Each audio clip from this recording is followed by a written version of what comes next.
Hi guys, welcome to the channel, and this is the next part in my review of the Tyranid Codex. Today we are going to focus in on stratagems, warlord traits and psychic powers. So this will be probably quite a long video because what I like to do in these videos is I like to talk about things inside, so not necessarily just reading the words off the page and kind of letting you go away and do your own thing. I want to kind of give you some advice, some guidance, some advice from the hive mind, and get your mind thinking on tricks and things that you didn't necessarily know the first time you read this. I want this review to be something that's actually a little bit more useful just than a page by page guide.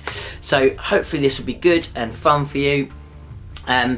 If you want to know about the units within this codex, I have a video all about that where I go through in detail of what's good, what's bad, where the changes are from the index, what to take and what to kind of think about. The link to that is there.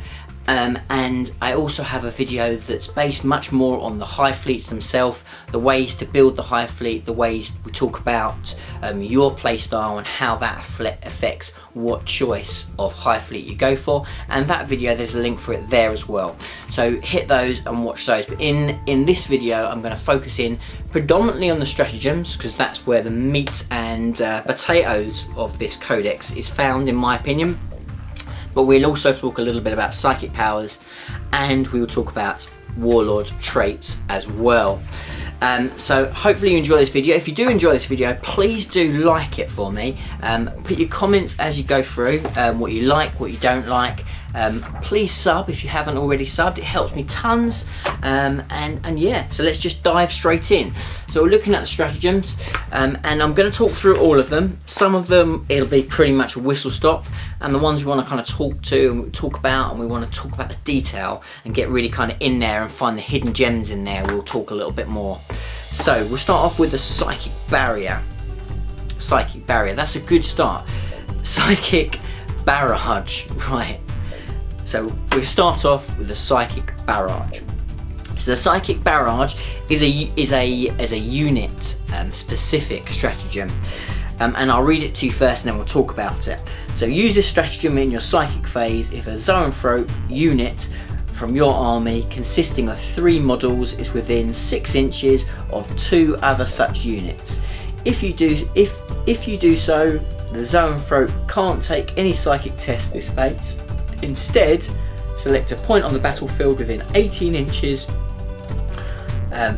of visible to all 3 units. Roll a dice for each unit, friend or foe, within 3 inches of this point.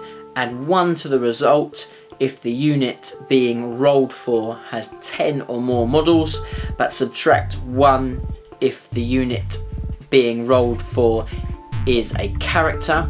On a 4+, the unit suffers 3d3 mortal wounds.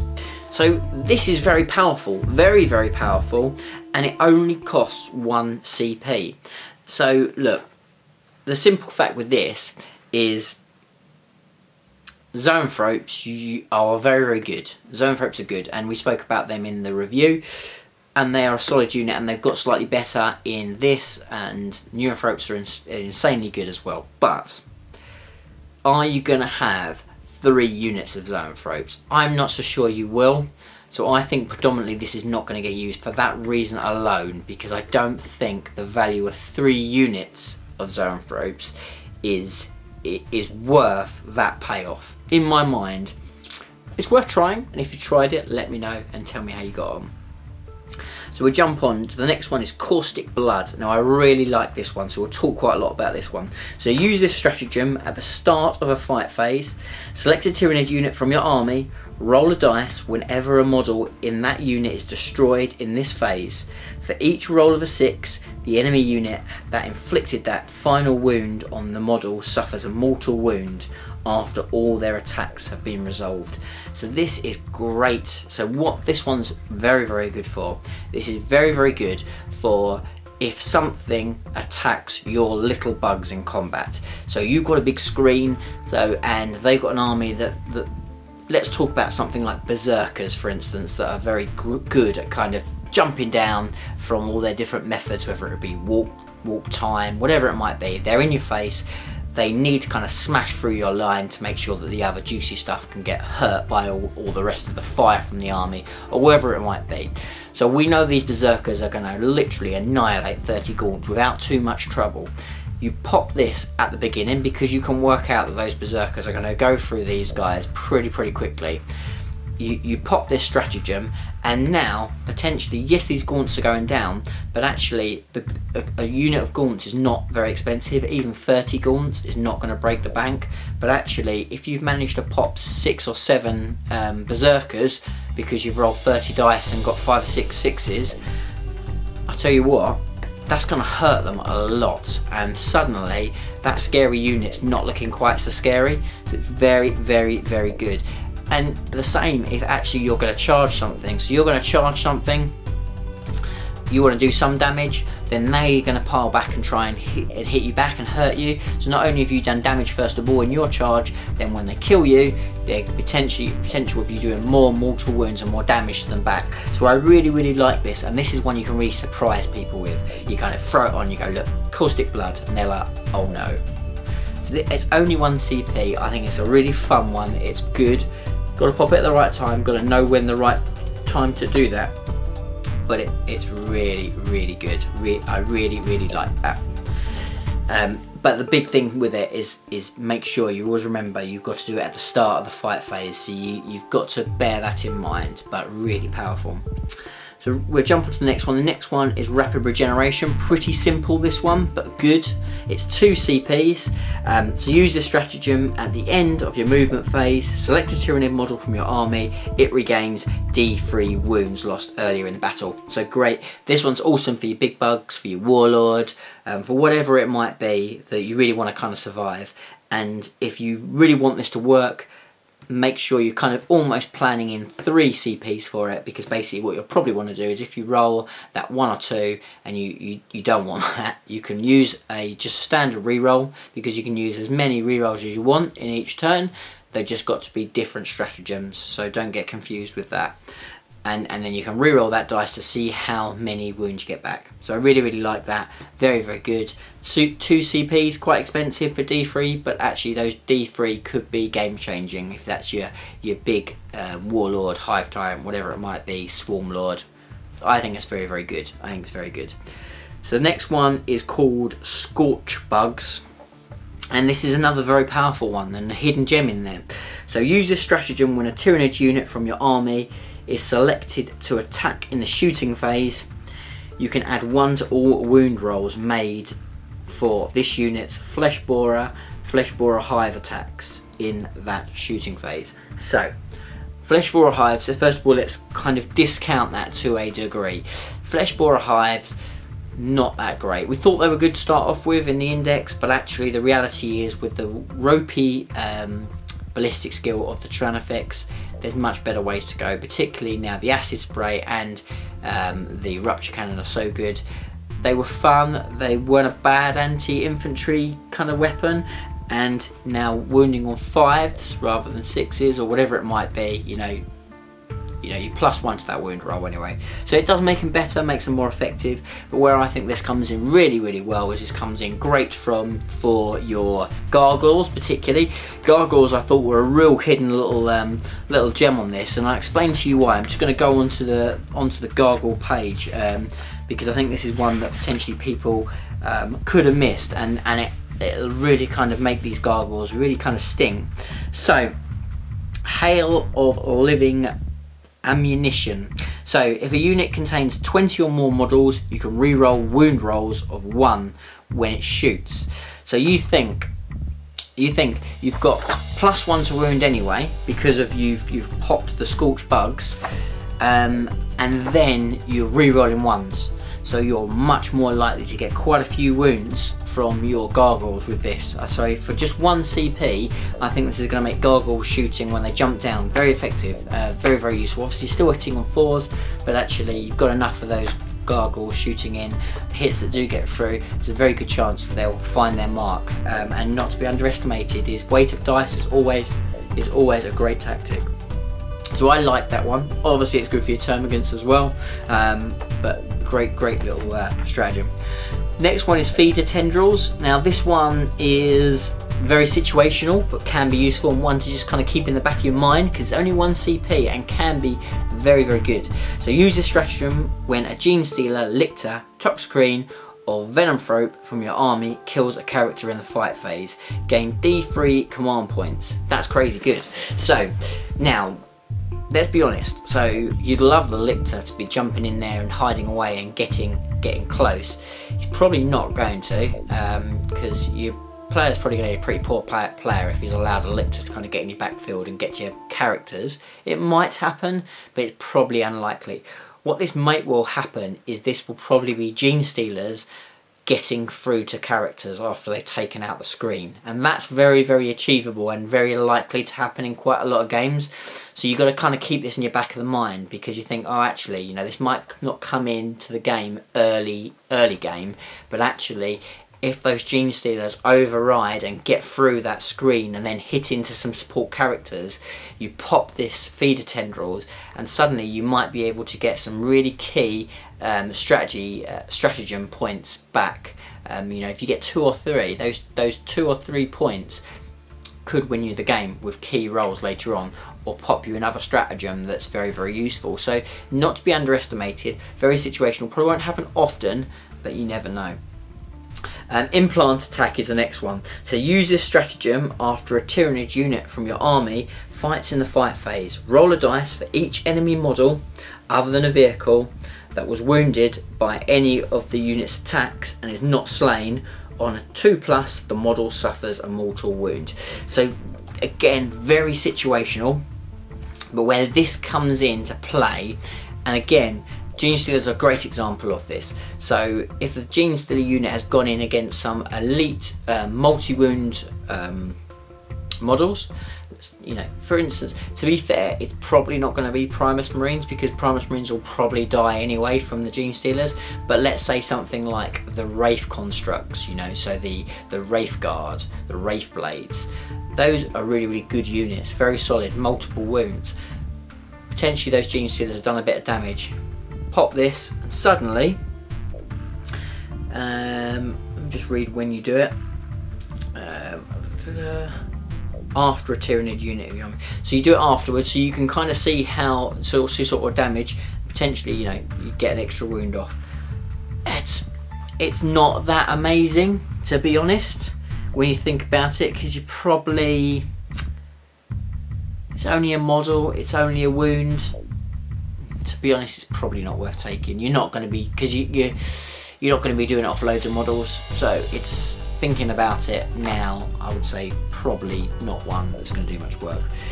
The bounty of the Hive fleet will be very quick on this one. This basically, if you want an extra one of the artifacts, you can use 1 CP up to 3 CPs to get extra artifacts. Might be useful if there's more than one you want. There's some juicy ones in there, so not a bad one. Metabolic Overdrive is the next one, and this is a very strong one, very powerful. So this one, use a stratagem in the movement phase. After moving a Tyranid unit from your army, you can make a second move with this unit, including advancing if you wish.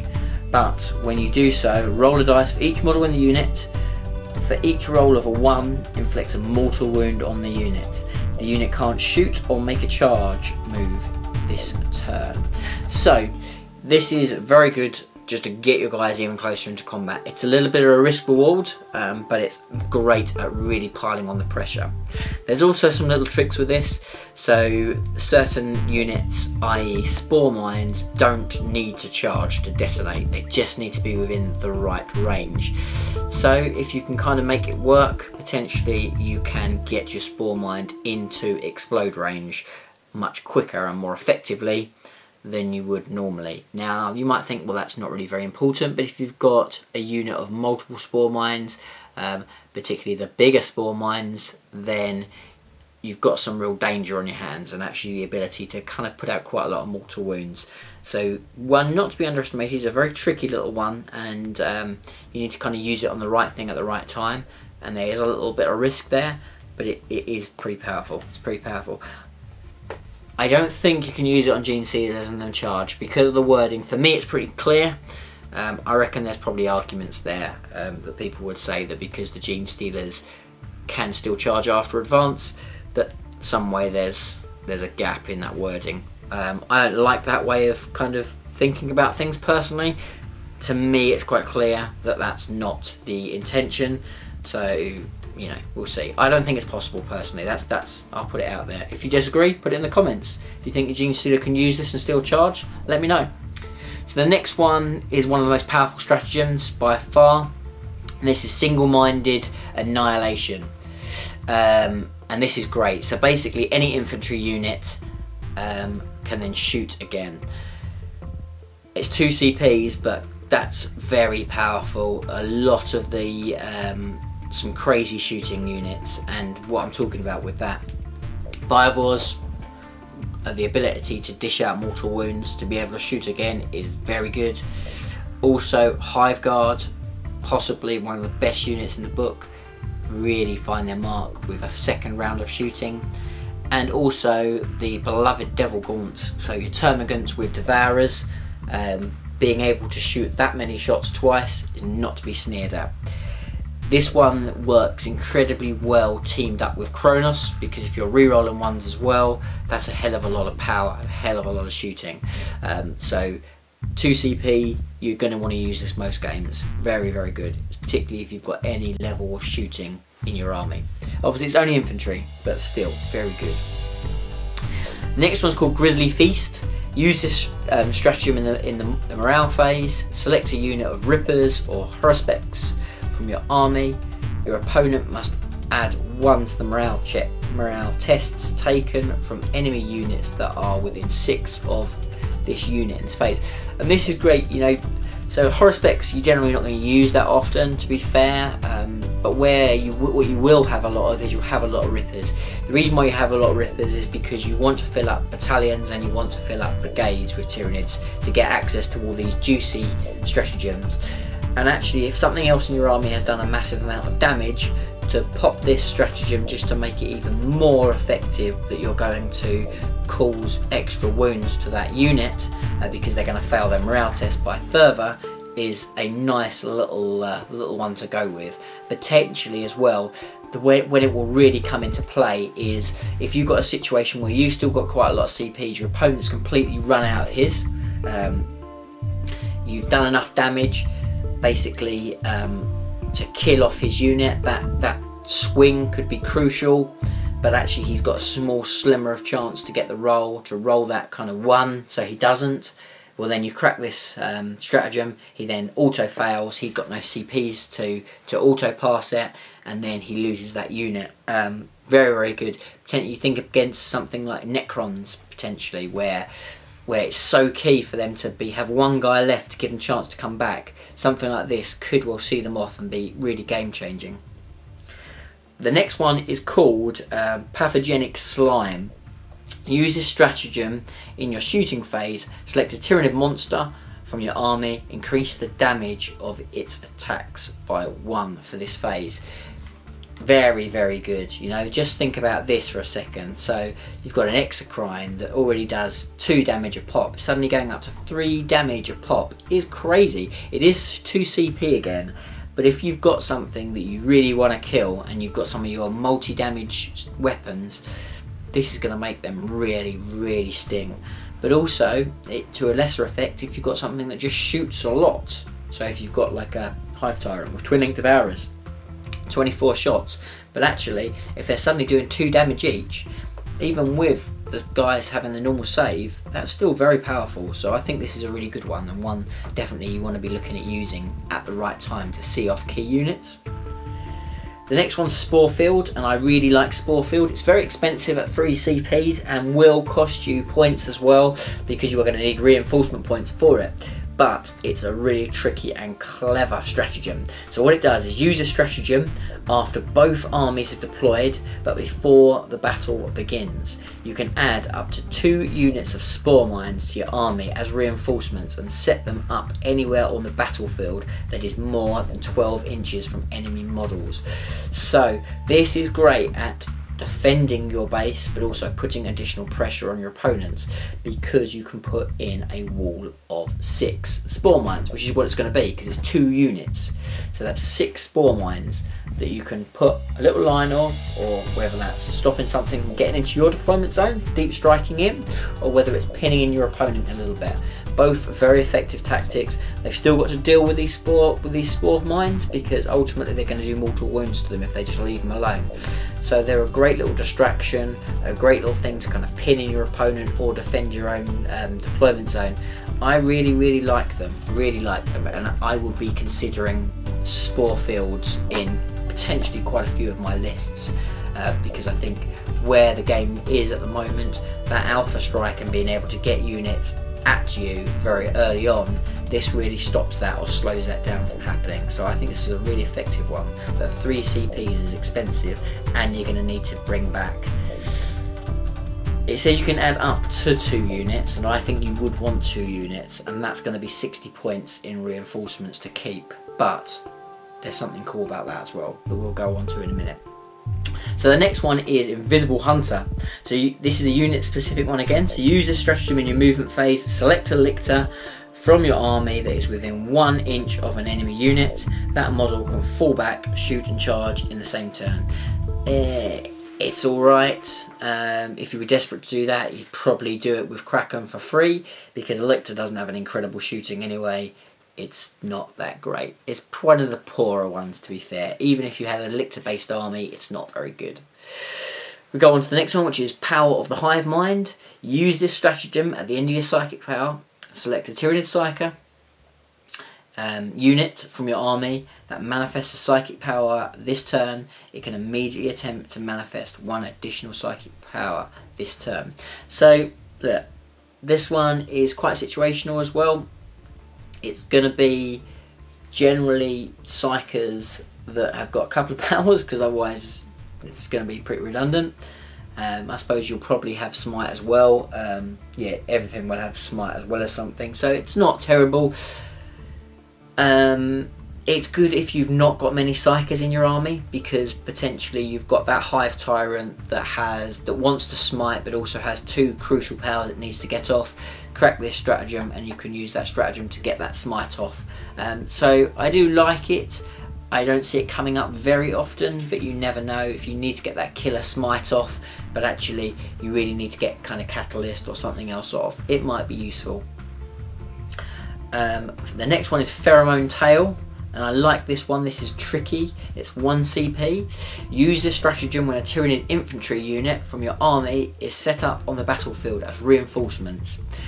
If there is already a lictor from your army on the battlefield, you can set up that unit wholly within 6 inches of the lictor and more than 9 inches away from the enemy model, rather than following the normal rules of setting up that unit.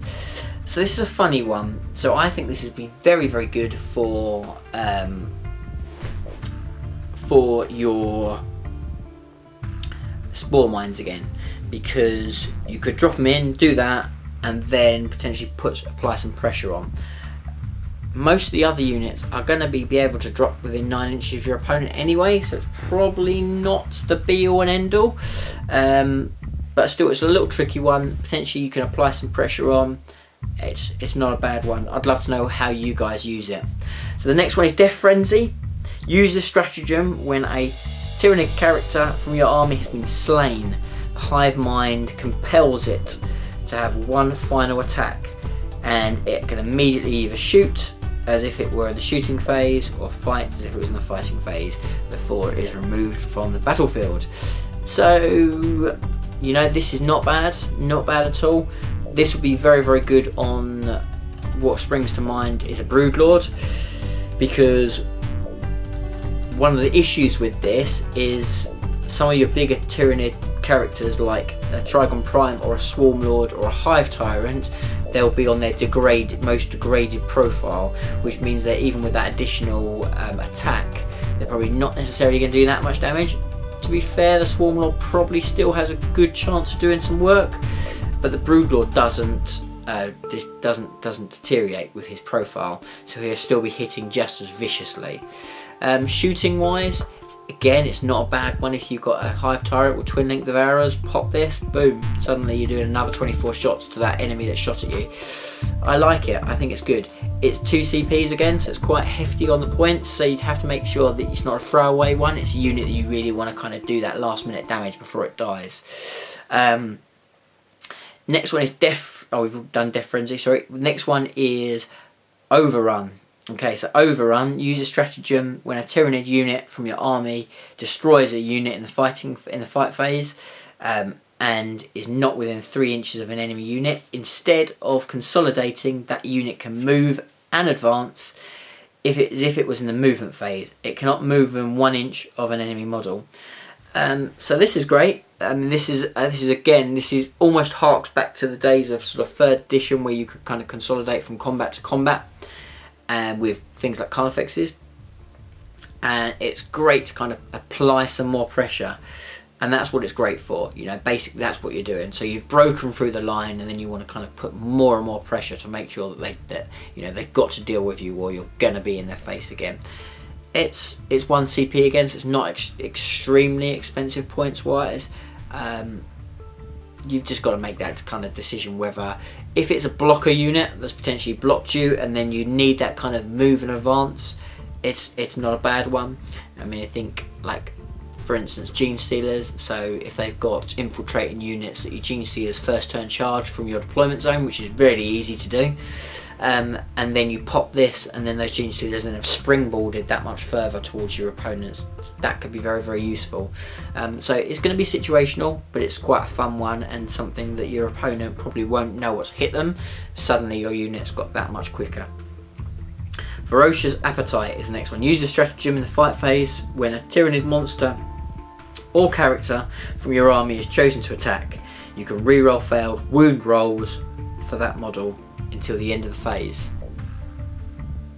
I like this one, so I think this is good. Again, things like Swarmlord, things like your Trigon Prime, things like Carnifexes are going to be really good for this, because it's only 1 CP, but again it means you're going to be much more effective in combat, and you're going to really make them sting. If you're fighting something big like a knight, you absolutely want to make sure you get those wounds through. So I like this one, I think it's good. I think it's a good, powerful one. And again, it might be a great one to kind of crack potentially if your monsters are on a degraded profile and you just want to, their strengths drop down, you're less effective. You'd pop this, and actually suddenly they're pretty much up to what they used to be on their top tier profile. So I think this can be a useful one to use. Okay, so we're on to the last page now. So the next one is, so the rest of these are all Hive Fleet specific. So we'll talk about how they interact with the Hive Fleet as well as we go through them. So the first one is the enemy below, and this is probably my favourite. So this one is a Jormungandr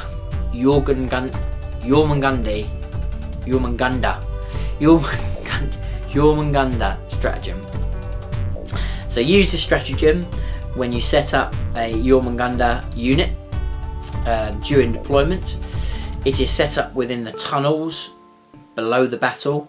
Whenever you set up a unit of Raveners, a Morlock, Trigon or a Trigon Prime at the end of the movement phase, a burrowing unit, it's saying they're all burrowing units. You can also set up any number of units you set up within the tunnel, set up the unit wholly within 3 inches of the burrowing unit and more than 9 inches away from your enemy units. Any model you can't set up in this way is destroyed. So basically, if you've got infantry units like Gene Stealers, like Termagants, like Hormagaunts, even anything else like warriors, whatever it might be, that couldn't normally deep strike in, you can then stick these guys for a CP in the tunnels, and when these tunneling creatures come up, suddenly boom, you've got these guys here. And so the Trigon and the Trigon Prime can pretty much do this anyway. The advantage of this is it can be more than 1 unit, which is great. But the big thing for me is Raveners are very cheap, very inexpensive. So you can use a stratagem with Raveners and get any infantry unit you want where you want to on the board. So it's a very small tax to have massive mobility. You know, so things like, you know, Brood Lords, incredible. You know, literally bang, up they come, charge, love it. So yeah, really like it. I think there's a lot of tricks, things you can do. You can either use it to get things in really good shooting range, or you can do it just to go for a massive alpha strike. You combine it with things like the Swarm Lord dropping in a pod, who's then shooting other units into combat really effectively. I think it works very well. I like it a lot. Okay, the next one is Brute Force. The Brute Force is the Behemoth stratagem. Use the strategy when a Behemoth unit from your army completes a charge move. Bear in mind that they're re-rolling that charge because they're Behemoth. Roll a dice for each model in the charging unit that is within 1 inch of the enemy unit. For each roll of a 6 or 2+ for a monster, inflict 1 mortal wound on the enemy unit within 1. So it's a great way of just doing more damage. And again, the fact that it says on a 2+ for monster, again, it's pointing to the fact that Behemoth is great for big monsters. It's not bad. It's not bad. I probably won't take Behemoth, but I think it's a strong adaptation, and I think that's a great little strategy to be able to use. War on all fronts. This is a Leviathan stratagem. I read this through once and didn't think it was great, but let's talk about it. Use this stratagem in the fight phase. Select an enemy unit within 1 inch of at least 1 Leviathan unit from your army that can fly, and at least 1 that can't. You can re-roll hit and wound rolls for 1 in this phase for attacks for Leviathan units that target that enemy unit. Yeah, it's just so situational that I just don't think it's very good. Again, if you disagree, I'd love to hear about it. Then we have Call the Brood. Now the Call the Brood I really like, very powerful, and this actually is not a Hive fleet specific one. So this is 3 CPs, and again you will need reinforcement points for this. But use a stratagem at the end of your movement phase, and you can add a unit of up to 5 Gene Stealers to your army and set them up as reinforcements wholly within 6 inches of a Brood Lord or infestation node from your army, and move them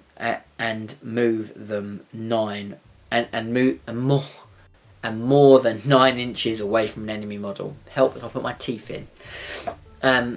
So the big thing with this is you are going to need, basically, to make this effective, you need a Brood Lord. They could come up from an infestation node, but the reality is they're in your deployment zone, so yeah, maybe.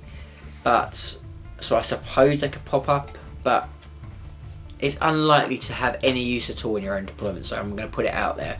But if you've got a Brood Lord in your army, and actually this is a great little one, you know, 60 points, boom, you've got 5 Gene Stealers there, happy days. So I think it's quite good. But again, it's 3 CPs, so you're going to have a brigade, really, I think, to be able to justify that amount of points for it. But who knows? I don't think I get used much, but I think it's quite a good one. And the next one's Adrenaline Surge, and again this is just a Tyranid one, so this is not a specific Hive fleet, and this is 3 CPs again. Use this stratagem at the end of the fight phase. Select a Tyranid unit in your army. That unit can immediately fight again. So this is the Berserker kind of stratagem. So basically, if you've got something that's incredibly well, like tasty in combat, and it's knocking about at the end of the combat phase, crack this and give it an opportunity to fight again. Immediately reaction is things like Gene Stealers. That's a hell of a lot of attacks. So crazy stuff, crazy stuff. And because it says they can attack again, they can do all forms of the attack. So they can pile in, they can do all the fun stuff. So if you've multi-assaulted more than 1 unit, then potentially this is the opportunity to kill that second unit. So I like this a lot. I think it's good. But again, something you're gonna have to practice, and for 3 CPs is quite expensive points wise, so you need to make it work. The next one is the Deepest Shadow, and this is a Cronus stratagem, and this is one of the best stratagems in the book. Use this stratagem when an enemy psyker attempts to manifest a psychic power within 24 inches of a Cronus unit from your army. Your opponent can only use a single dice for that psychic test. That's very good, very, very good, particularly for some of the harder to cast powers that are maybe 7 or 8. They suddenly can't cast them, which is crazy. Unless they've got like +1 to their cast, they can't cast the damn things. In fact, and then you team that up with the fact that if they're within the shadow, they're -1 anyway to their casting. They're going to find it very, very difficult to get anything off with this stratagem. I really like it, and it does work incredibly well with the Warlord trait that we'll speak about in a minute. The next one is called Hyper Toxicity. Use a stratagem in the fight phase. Choose a Gorgon, so this is a Gorgon specific stratagem. Choose a Gorgon unit from your army that has toxin sacs. That has a toxin sacs biomorph. For the duration of the phase, the toxin sac biomorph causes 1 additional damage on a roll of 5+ rather than 6+. It's great, very, very cool. But I don't think you can use Gorgon that much. But that's really cool. Again, great for your kind of little bugs, doing lots and lots of damage with toxin sacs, and even better, I suppose, in a way, if you've got a big bug with toxin sacs. Wow, that's really going to sting. So, like that. The next one's Endless Swarm, and the Endless Swarm is just a standard stratagem, but it affects Hydra specifically in this. So I'll read it through and we'll talk about it. So, use this stratagem at the end of your movement phase. Select a unit of termagants, hormagaunts or gargoyles, or any Hydra infantry unit from your army that has been completely destroyed. Add an identical unit to your army and set it up as a reinforcement wholly within 6 inches of a board edge and more than 9 inches away from your enemy models. So if you went Hydra army, this is very, very cool, because this is anything you like that's got the infantry special rule. That's mental. That's really, really cool, because what you could do that on is you could do it on something like a Broodlord. You could do it like on a Zoanthrope. You could do it on whatever you wanted that's got the infantry special rule, and I think that's crazy powerful. Normally being just termagants, hormagaunts or Genestealers or gargoyles is not bad. This one's only 2 CP. I quite like that. Of course it is going to cost you reinforcement points as well, but where this comes in really, really handy is particularly if you're player 2, you've more or less got a guaranteed line breaker with this, which is pretty cool, because you don't have to bring this back straight away. You can bring this back when you like. It makes no difference. So you just crack this if a unit's been destroyed that you've got the points to pay for, and then suddenly that unit pops back on the board edge and suddenly pops up and gets line breaker. So this is basically a guaranteed line breaker one for you if you manage to, if you've got a small enough unit of termagants, hormagaunts or gargoyles that you don't mind just putting some extra points back. So again, pretty situational. Very handy, very tricky, and I like the idea of having a flexibility of having some command points in reserve. I do like that. Command points, I mean generally points. So the next one is opportunistic advance, and this is a Kraken stratagem. So this one, let's have a read through. Use a stratagem in your movement phase when you roll a dice for an advancing Kraken unit, other than a unit with the keyword fly. You can double the number you roll and add that total to their move characteristic for the movement phase, rather than following the normal rules for advancing. So bear in mind you're teaming this up with Kraken, so you're rolling 3 dice to find out what that advance roll is. You've got a good chance to get the 6, and then you're doubling it, so you got a 12-inch advance. Chuck on your movement as well. That's crazy fast, and you haven't got to worry about in the other one, the other stratagem, where you have to take a test to see whether you take mortal wound, and you can still assault afterwards, which is mental. So your Genestealers are crazy fast with this. Crazy, like literally your Genestealers are running like 20 odd inches across the board. These guys, even from your own deployment zone, have a pretty good chance for first turn charge unless your opponent's really planned for it, which I love. It's very cool, and it's another great reason to take Kraken, because I just think it's so much fun and so aggressive, and I do love it. So we'll go on to the last of the stratagems, and this one is Digestive Denial. Use this stratagem after deployment but before the first battle round. Choose a piece of terrain other than a fortification, units fully within it on this piece of terrain do not gain any bonuses for their saving throws for being in cover. So this this is, on the whole, I'm going to say this is pretty rubbish, but there are certain little tricksy snipery type units that will love to sit in a bit of terrain and make the most of a good cover save because they're buffs from cover. This is great to go, you ain't having that. No. I'm still going to blast you like you're out in the open. So I do like that. It's very situational, and it is 2 CPs, which is quite heavy on those points. But I tell you what, this would be a really fun one to just surprise on your opponent. You're in a competition, you're in a tournament, you spring this on a big unit of Elder Rangers and squat, you've just squashed them all. I do love that. I really love that. So I think it's a very cool, fun one, and not one to be underestimated. So that's the stratagems. If you've had ways to use these stratagems, put it in the comments, and you think that I've missed something really key and awesome in there, then let us know. Okay, so we're going to briefly touch on the psychic powers, and then we'll go on to the warlord traits, and I'm also going to talk about the relics, the artifacts. So let's go with the psychic powers, and we will skip through these because these are not massively exciting and haven't changed a lot from the index, but we have got more. So Dominion. Now Dominion I think is possibly really terrible and a waste of time. So Dominion, it's a warp charge 5, and you can select a friendly Tyranid model within 36 inches of the psyker that has instinctive behaviour ability.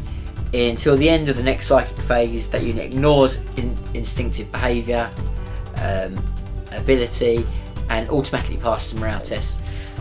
It's okay. I think this is handy if potentially you've got you're going twinned, you've got 2 different Hive fleets, and you've got Hive fleet Kronos that have got all the synapse creatures, and they're potentially being used to do shooting, what have you. You've got more of an aggressive other part of your army that's finding its synapse going down.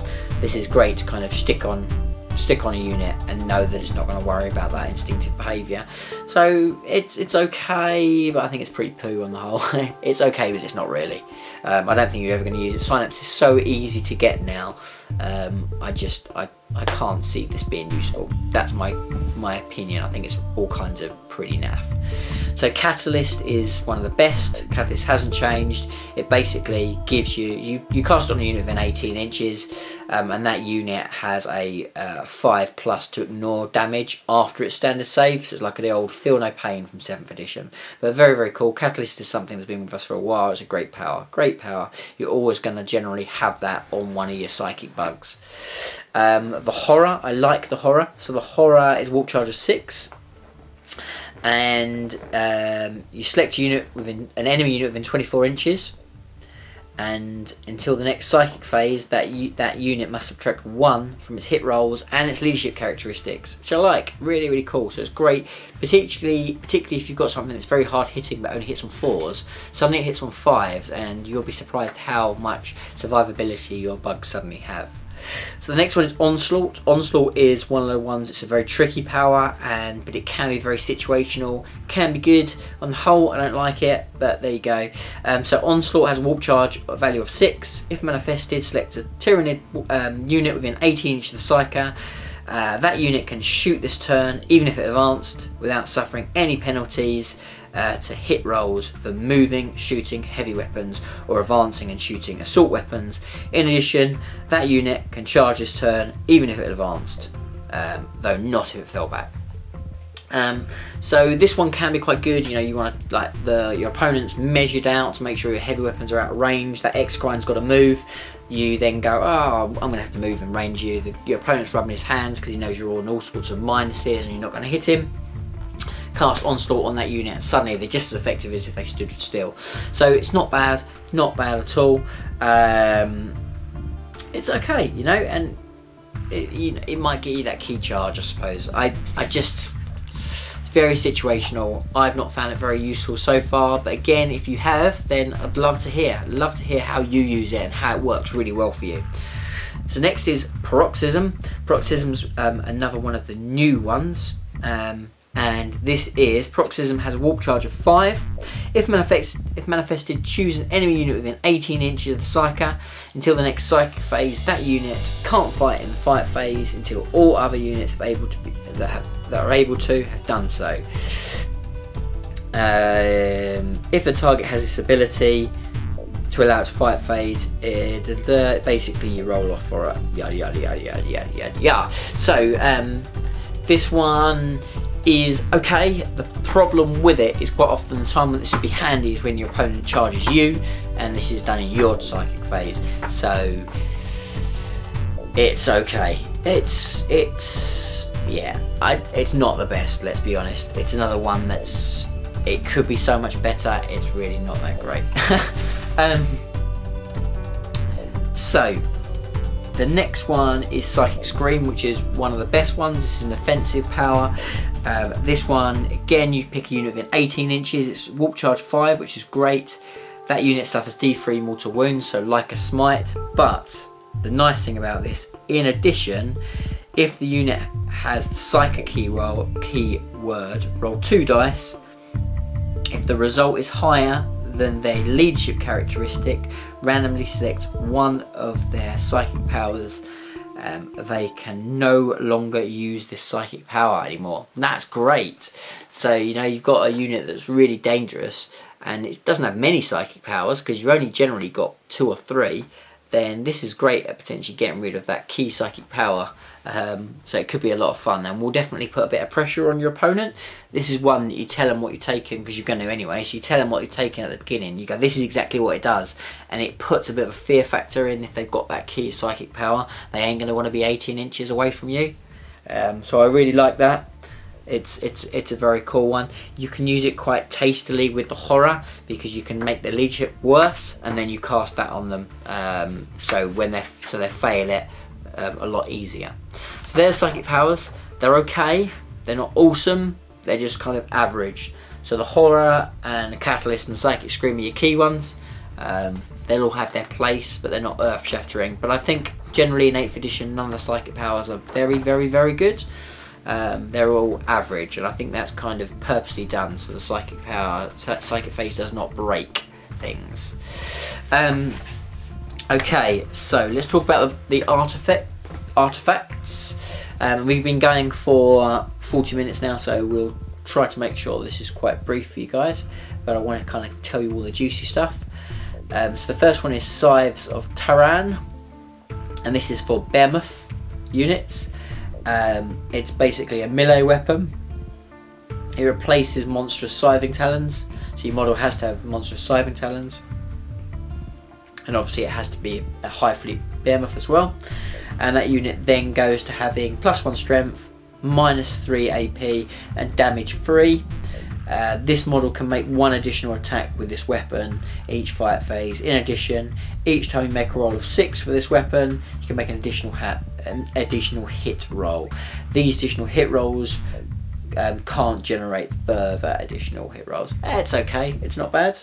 Obviously these are all free, you get 1 free, so why not? If potentially you've got something with scything talons and you've got a Behemoth, I think it's quite cool.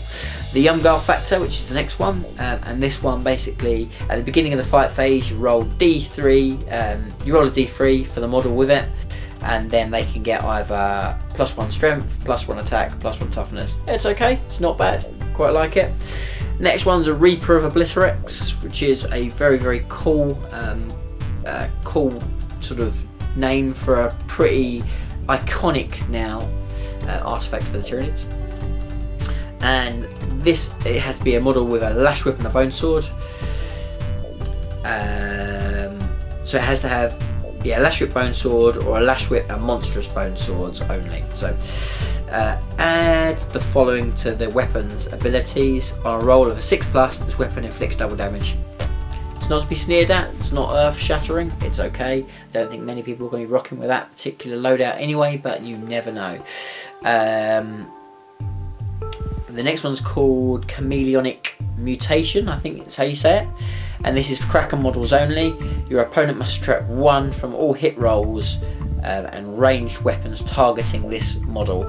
So this is awesome for Hive Tyrant that, you know, you want to be a bit more resilient. I love that. I think it's great. Really powerful. I would definitely, if I was running with Kraken, I'd 100% have this on my Warlords, or my Hive Tyrant, should I say. The next one's a Gorgon specific one, and it's hyper adaptive biology. And from the end of the first fight phase in which your model suffers any wound, it has +1 toughness for the remainder of battle. Now, I watched a battle report with someone using this on a Tervagon, and the Tervagon then goes up to toughness 9, which is mental. So I really like that. But even taking a Hive Tyrant from toughness 7 to toughness 8, I think is crazy good. I just don't see many people taking Gorgon, to be honest, which is a bit of a downer. But maybe that swings it for you, and that will make you take Gorgon.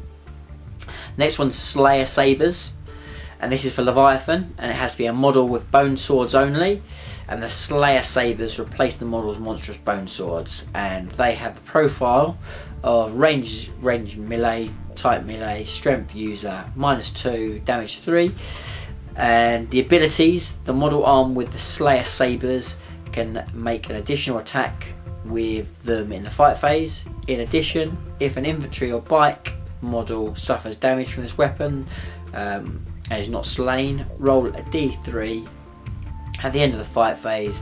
If the result is greater than the model's remaining number of wounds, it is slain. It's okay, it's probably not going to happen often, but you never know, it might be useful against a character or something, potentially.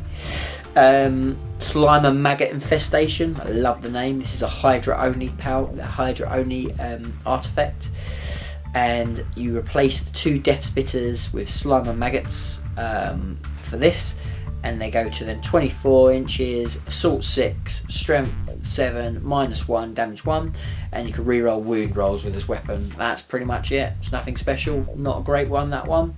The Balethorn Cannon, which is a Cronus only artifact, is incredibly good, really good. Love this one. So you have to have a Stranglethorn Cannon on a so a Stranglethorn Cannon is not going to go on many things anyway. It's pretty much only a Hive Tyrant on the whole.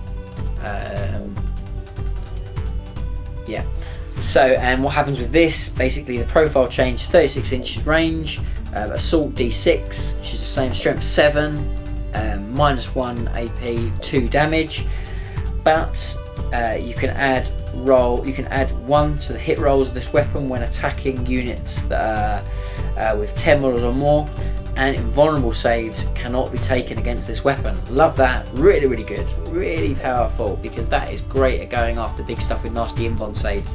Because it's strength 7, 2 damage, like it, really good. And assault d6 is not to be sneered at. Next is the Maw-Claw of Trirex, don't know. Model with rending claws or monstrous rending claws only.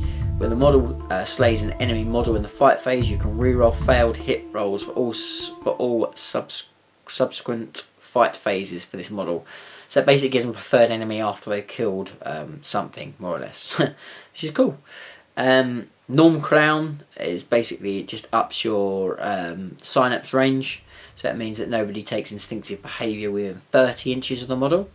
The Misma Cannon model has to replace a heavy venom cannon, and the Misma Cannon's profile is 36 inches, assault d3, strength 9, -2 and 3 damage, but it automatically hits any units that are under 8 inches, and it always wounds on a 2+ as long as it's not a vehicle, so it's like a poison weapon 2+, very nice. The next weapon is a Jormungandr only one, and it is the Infrasonic Roar. And enemy units within 6 inches of the model must subtract 1 from their leadership, and this would go very, very nice with that Psychic Scream, Psychic Power, so you can kind of again just stack things up, so actually their leadership could be like -3 by the end of it. I really like that, so it's good. So again, they're okay, there's nothing really spectacular in there. The Baleful Cannon I would say is the best, the Misma Cannon's pretty solid, and the Norm Crown's not bad as well. So and the as we said, the Gorgon one, which gives you +1 toughness if you're taking a wound, and the Kraken one that means you're -1 to hit, are great, but obviously you have to have those specific Hive fleets. Okay, so moving on to the Warlord traits before we end this video. So Warlord traits, you have got Alien Cunning, and this is what the Swarm Lord has, just as a point of note. At the start of the first battle round, but before the first turn, you can remove your Warlord from the battlefield and set him up again. If both players have the same units, you roll off to see who does it first. The player that wins, roll off decides to set up their unit first. So look, it's basically, you've got whatever it might be, you try and fool your opponent basically by sticking him somewhere. He tries to counter by putting everything there, and then you take him off the board and put him somewhere else hiding. But you know, you're discussing things like this before the game, and if that's your Warlord trait and that's your Warlord, your opponent's going to know exactly what you're doing. So it's pretty rubbish, to be fair. I think it's atrocious. I just don't really see any use for it. Against a terrible player, it might be useful, but the reality, against anyone with any common sense knows exactly what you're doing with this thing, and I don't see it being of much use. But again, if you disagree, I'd love to hear. Heightened Senses is number 2.